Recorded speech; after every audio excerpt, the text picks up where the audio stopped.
I'd like to go ahead and begin our practice by just introducing myself. My name is Julia. I'm one of the facilitators here today. We in the Spokane Sangha often do things a little bit different than the general Buddhist recovery Dharma practices. And one of the reasons is because we are really devoted to exploring the richness of Buddhist practices, principles, and philosophy. The Spokane Sangha has been practicing Buddhist-inspired recovery for 8.5 years. I have been a Buddhist practitioner for over 30 years, so I come to this practice with a lot of personal experience and clearly a devotion. And so I want to thank you for being with me and sharing this time together. This month we are exploring as a community a theme, and the theme is trust and betrayal. A barrel of laughs. But here's the thing. This is one of the things that I love about Buddhism is it really challenges us to look at the nature of duality. To say, oh, okay, on this hand, I'm this trustworthy person. I want to cultivate trust. It makes me feel safe and secure. And I'm only going to focus on this. But my whole hand includes its opposite side, which in this instance is betrayal. And so if we can begin to look at the nature of betrayal, it actually informs ways that we can deepen our practice of trust. And the two together become more solid, more understanding, more depth. So for this month, I have broken down this very large topic into 4 different ideas that we'll be exploring for each week. And if you are curious and would like to have this information in written form, I've been sending out to Sangha members the teachings and the writings that I've created. All you need to do to be included in that list is go ahead and send me an email, and I will bring you into the fold, and you will receive these teachings and these ideas. Just send an email. Lo will post in the chat how to reach me, and we can take care of that. But for today, we are simply focusing on the very general idea of betrayal and trust, betrayal and trust, yes. And we are using 2 very, very solid tools of strength and light as we step over this threshold and we enter into this landscape. And those 2 tools are the foundations of mindfulness, sati, and the limitless qualities in Buddhism, which are loving kindness, compassion, joy, and equanimity. Another word for equanimity is inclusivity. It is your capacity to allow the good stuff in your life to come in and the yucky stuff to come in, which is really easy to say and really hard to do. Really hard to do. This morning, I was having a really good morning. I was picking peas, and it was so pleasant, so lovely. And then I had to interface on a professional level with unpracticed people. And suddenly it was kind of shitty. And I'm like, look at that. This was so lovely. And now it's shitty. Inclusivity. There it is. We work with it. And how we work with it is we turn that inward so that we're not swinging from one extreme to the other. We're not going to this really high of pleasant and wonderful and life is so good and I want this to last forever, to this sinking, crushing, oh my God, this is so shitty and this will last forever and this is terrible. And so what we do with this practice, this middle way, is we learn to be supple. We learn to be fluid. We learn to go with this. all the while staying solid. How do we do it?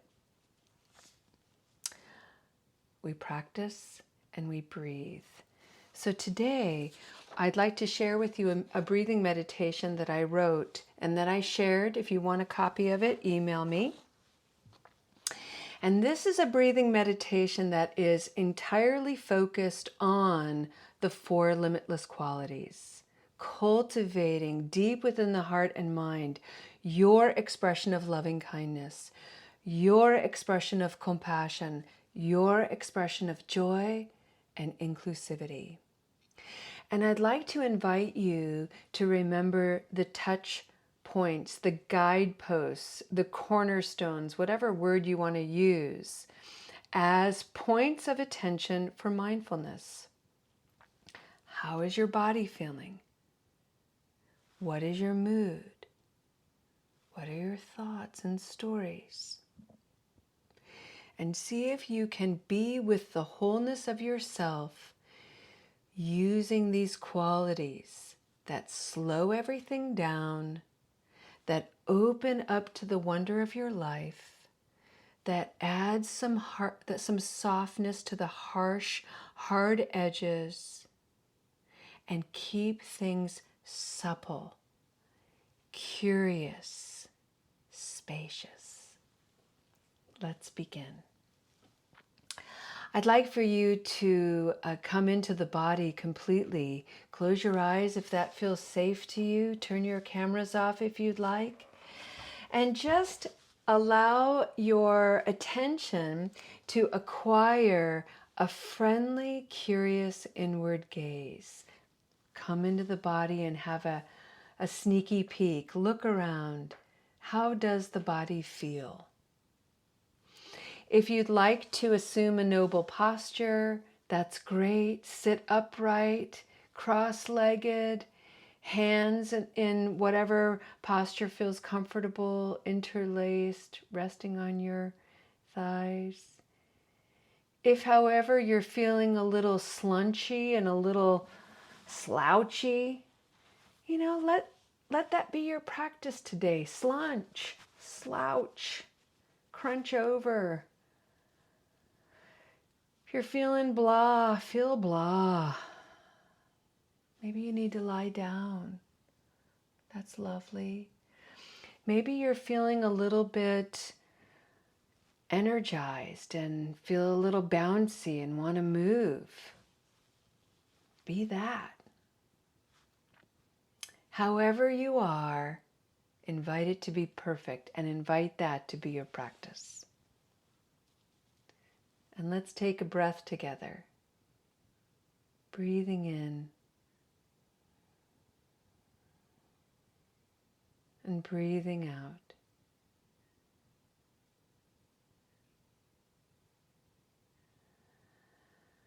I really love breathing meditations. On a very personal note, breathing meditations saved me from spinning out in terrible anxiety during times of enormous distress, truly emergent situations. And so by being in a place like right now where nothing urgent is happening, no pressure is on us really, we're in a pretty safe place in our homes, we're just breathing. So the conditions of our lives are easygoing. So to come into the awareness of this breathing practice when the conditions are easy is such a solid way to practice, because when things get stressful, that's when the rubber meets the road. That's when our practice is really tested. So this is so important to practice when the conditions of our lives are under limited stress. I like to always begin my practice with the intention of breathing in to calm down. Breathing in, I calm my body. Breathing out, I settle into this practice.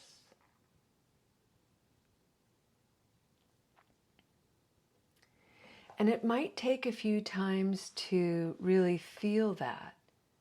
So let's take a few times. Let's repeat this. Breathing in, I calm my body. Breathing out to settle into this practice.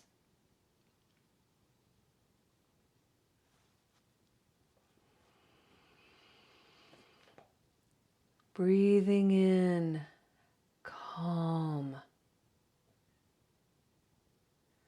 Breathing out, feel the body settle. Feel the body befriend gravity.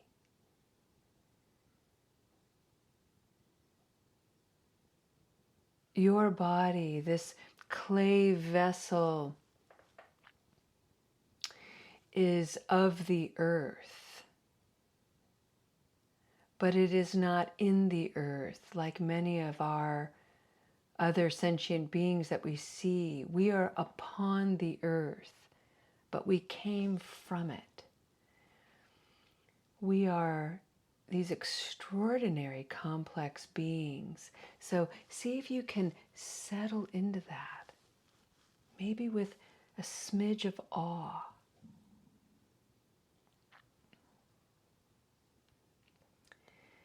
And let's bring forward together as a community the quality of loving kindness. And I'm just going to share with you some synonyms associated with that word that are alive for me.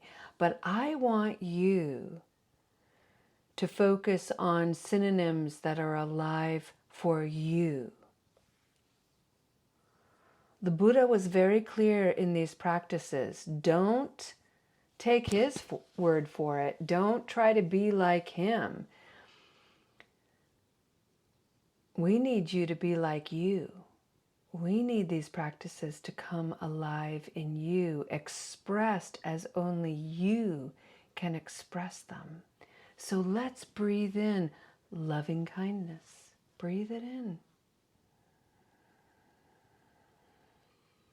Breathe out. What does this mean to you? For me, care, presence, patience. Breathing in, loving kindness. Breathing out, care, presence, patience.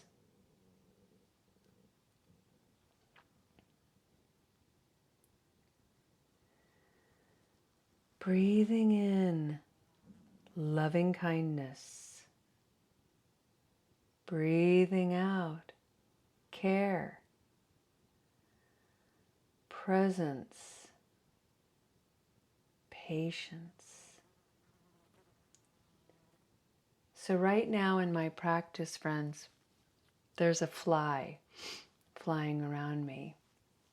And I'm doing everything I can not to smack it or flick it or allow my irritation to energetically say things like, get the heck away from me, gross little parasitic being that you are. And so I get to practice loving kindness. Ah, creepy little fly. I care how you are. I'd like for you to find somewhere else to buzz. And I'll be patient with your presence and your curiosity about me.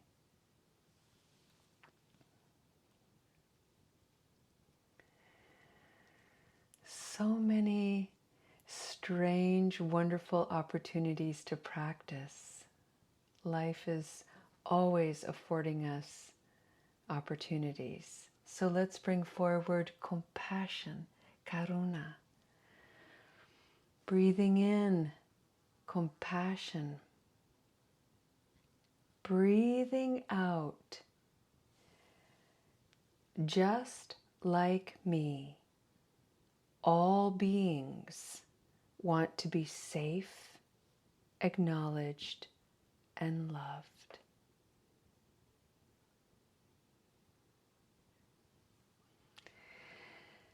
Hello, little fly, buzzing around me, breathing in compassion. Just like me, you, little fly, want to be acknowledged. You don't want anyone to hurt you, smack you, consider you a totally annoying being. You want to be acknowledged. You have a purpose here. You have a family. You don't want to suffer. You want to be safe. You want to live your life. You want to live your fly's life. Okay. Just like me. Breathing in compassion. Breathing out that wonderful instrument of peace, just like me. And just like me, I have the capacity to be annoying, buzzy, and irritant. And I still want to be acknowledged, seen, and loved.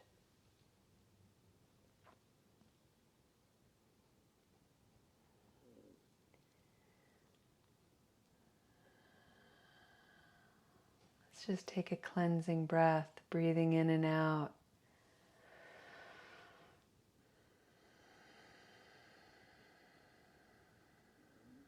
Let's bring forward the concept of mudita, joy.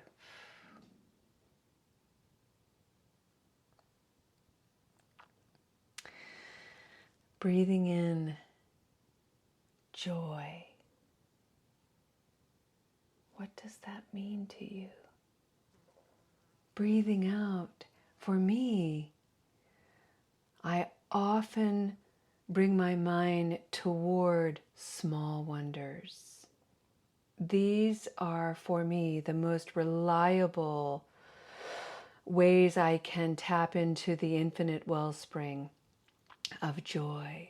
A small wonder is the patience I'm exercising with this fly. The awareness that I have about my laziness, because I'm not going to get up and get a fly swatter, but I'm thinking about it.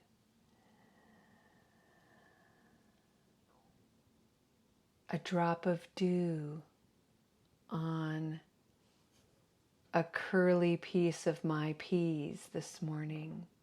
The ladybugs I saw.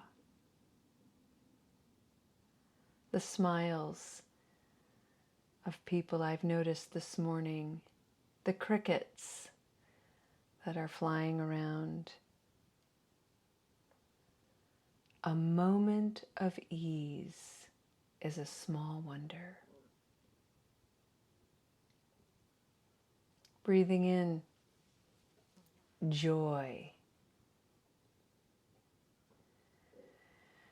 Breathing out small wonders.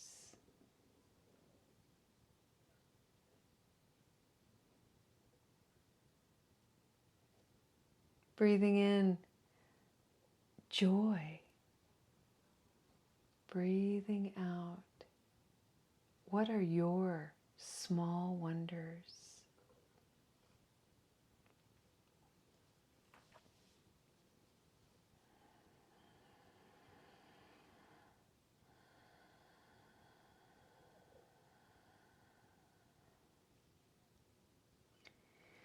Breathing in equanimity.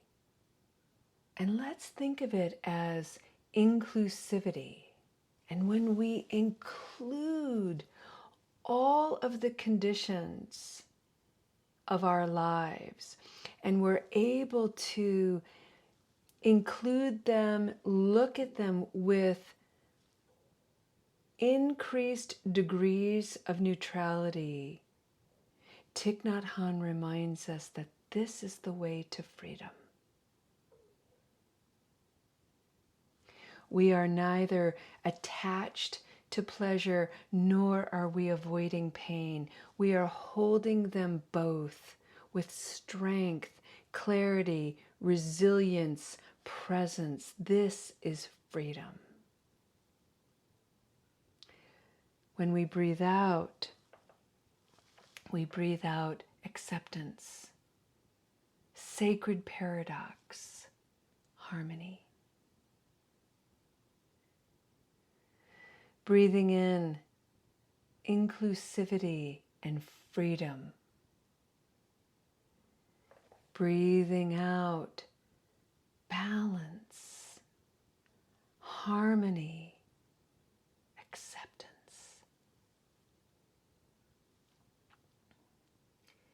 Breathing in equanimity. Breathing out peace.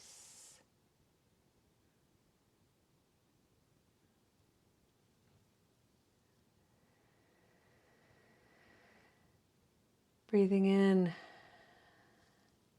calm body, open heart. Breathing out calm body, open heart. Breathe in calm body, open heart. Breathe out calm body, open heart.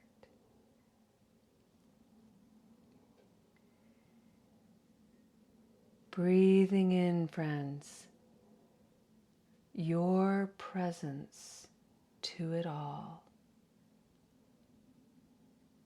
Breathing out, we are here. Let's make it first person. Breathing in my presence to it all. Breathing out, I am here.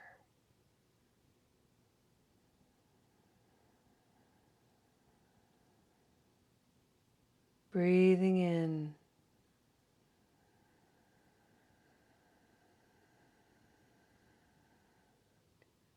breathing out.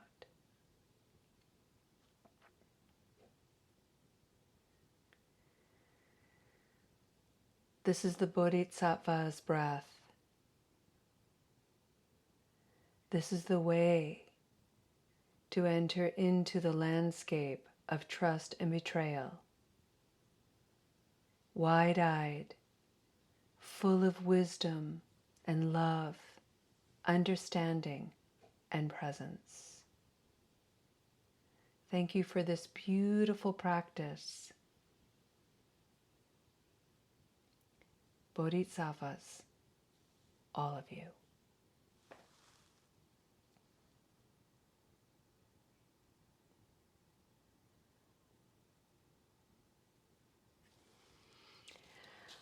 Okay.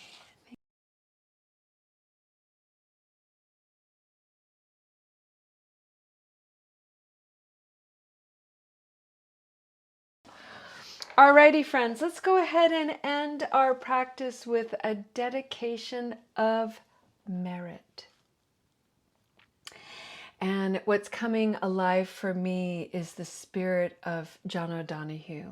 It's hard to believe that almost a year ago, Lo and I went to Ireland to pay our respects to this wonderful, amazing Celtic teacher.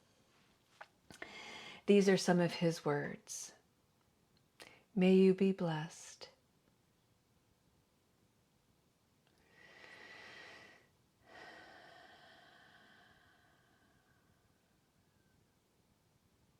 May the limitless quality of love mind you, take care of you, shelter you. May you enter into landscapes within your life that are haunted, bleak, and neglected with your own light of wisdom, truth, and compassion. On the days that you stumble, may the earth rise, catch you, and invite you to dance. May you know that you are well loved in community, in family, in the nature of the Buddha, whose wisdom we carry and practice. Thank you for your beautiful practice, friends. We'll see you next time. Namaste.